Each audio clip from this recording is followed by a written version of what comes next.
Il y avait une patiente que je suivais, qu'on suivait avec l'équipe ici, qui était violoniste. Et par les hasards de la maladie, elle était hospitalisée ici et avait sa maladie qui s'était localisée au niveau du cou. Et donc elle ne pouvait plus positionner son violon. Et elle était très affectée par cela, parce que entre deux cures de chimiothérapie, elle continuait à jouer, donner des cours, donner des concerts.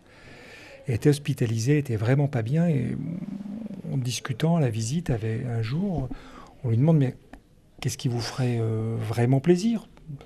Est-ce que vous voulez sortir un peu, avoir une permission? Est-ce que vous voulez voir des gens?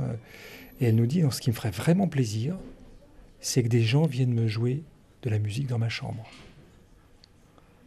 Alors là, j'ai appelé Denis Lucas et Caroline Quessandier, Denis Lucas qui travaillait à l'époque dans l'établissement, pour leur dire, voilà, j'ai besoin d'un coup de main, parce que là, je ne sais pas comment faire ça.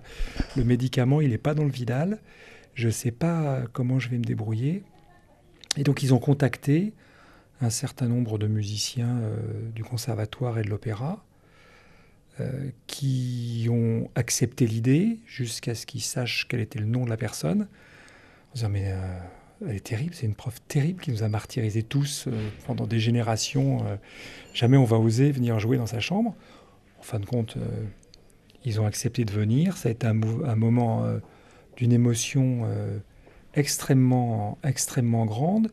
Et surtout, on a constaté que cette musique, dans cette chambre et dans le couloir attenant, vous avez visité les lieux, tout ça est assez... les lieux sont assez petits, tout ça, c'est pas mal de promiscuité. Et la sonorité des instruments ont résonné dans ce lieu en diffusant un sentiment d'apaisement, d'une certaine forme de sérénité. On s'est dit, mais dans le fond, pourquoi est-ce qu'on n'a pas pensé plus tôt?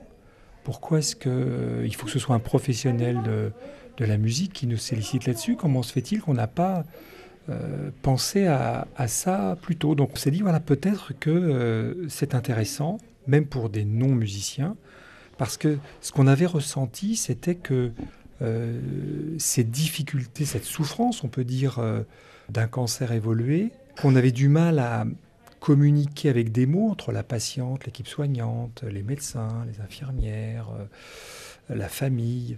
Eh bien, les artistes l'avaient en quelque sorte transformé, métabolisé en quelque chose de positif.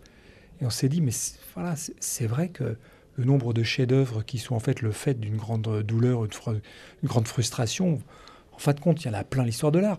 Donc on s'est dit, dans le fond, mais voilà, on tient peut-être un matériau intéressant. Et les artistes, les musiciens, c'est ce qui nous renvoie, les danseurs, c'est ce qui nous renvoie. Ils nous disent, mais pour nous, il y a un matériau de construction artistique extraordinaire entre ce qui se passe dans ce monde très clos, de ce que les gens vivent dans leur chambre, sur le plan personnel, d'inexplicable par autre chose que la transformation artistique. Et c'est comme ça qu'on a sollicité danseurs, plasticiens, musiciens. Et cet effet, il se propage non seulement sur les patients, les familles, les voisins de chambre, etc., mais pour ceux qui travaillent. Parce que travailler dans des milieux comme ça, c'est un peu abrasif. Et donc la composante artistique, on a l'impression que ça participe aussi à régénérer notre envie et notre possibilité de partager.